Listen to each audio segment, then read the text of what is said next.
Hello guys. Today I'm going to show you how to do a headstand with a pole. Now I don't particularly like to do headstands where I'm putting a lot of weight on my head. I can actually show you how to do that properly too. If you want to know that, just let me know.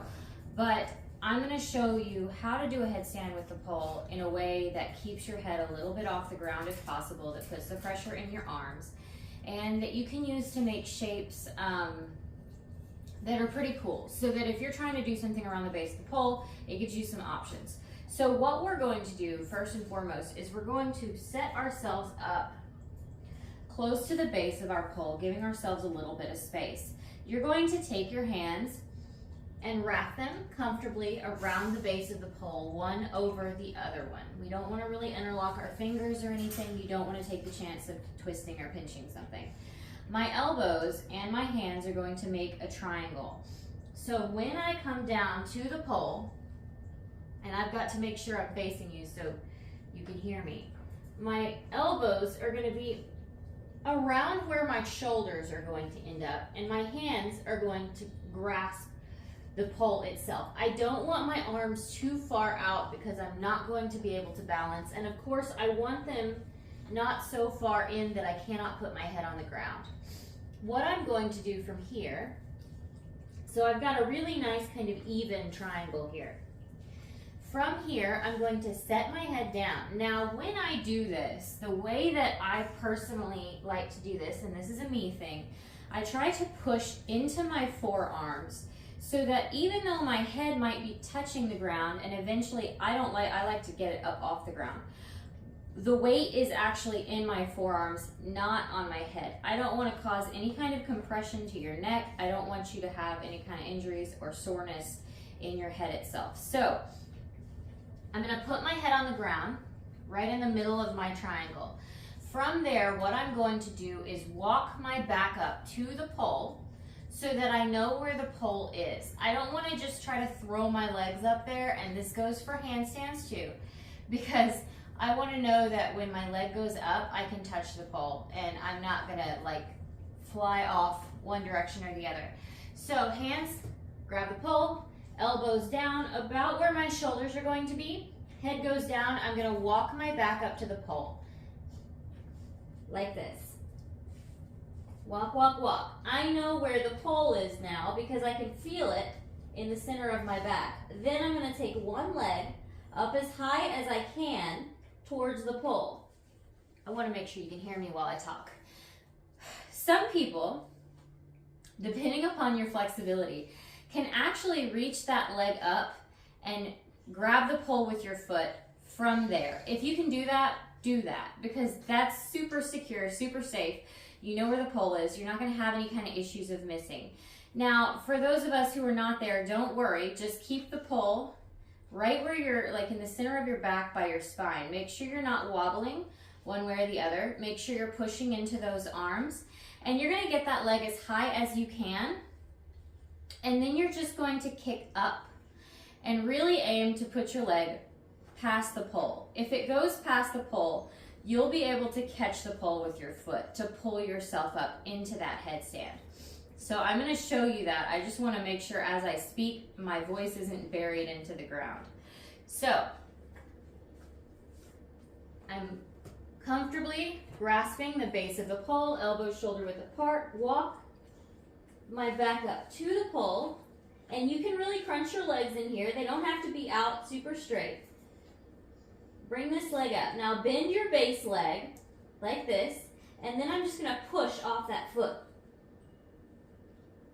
And then you can, so obviously I can just do it, but you can grab the pole with your foot here to pull yourself up. I'm going to take my hair down so I can straighten my body up a little bit in that position because it's getting in the way. Okay, a couple things once you're there, and then I'm going to go in and show it to you. Make sure once you get up there, you're engaging your core. The natural thing to want to do is just to sag and arch. And you can pull muscles in your back that take a long time to heal when you do that. And it's just not, it's not as safe or as comfortable if we get into that habit. It doesn't mean we can't arch our back to do some of the shapes I'm going to show you, but you want to keep your core engaged. You don't want to just sag because of the strain that's going to put on your back, and honestly, then you're not working your core muscles to strengthen them either. So I'm going to go into that move. I'm going to straighten myself up nice and tall. Now, when I'm in that, I like to push further into my hands so that my head comes just ever so slightly off the ground. If you're not there, that's okay, but push into your arms enough that you're not feeling pressure, you know, down on your skull. And if you're super used to headstands, you might be totally fine, but I want not to be putting any compression on my neck. I'm going to straighten my legs up nice and straight. Then I'm going to show you doing that into a straddle.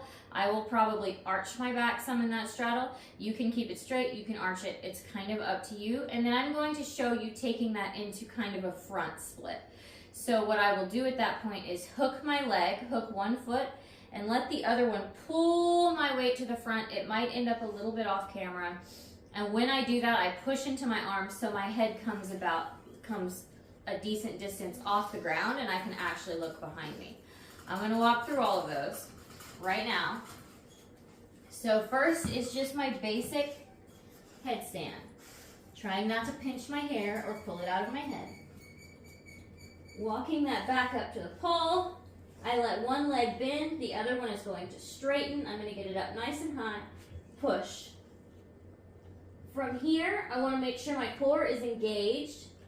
All right, so I'm nice and straight. You can arch here and make that a little bit more detailed, but be really mindful of your back, okay? From here, we can do a straddle. Typically, I end up arching with that straddle, but I'm keeping my core engaged. I can also bring one foot down into kind of a passe and drop that back leg back to make a pretty shape, keeping my back leg nice and straight.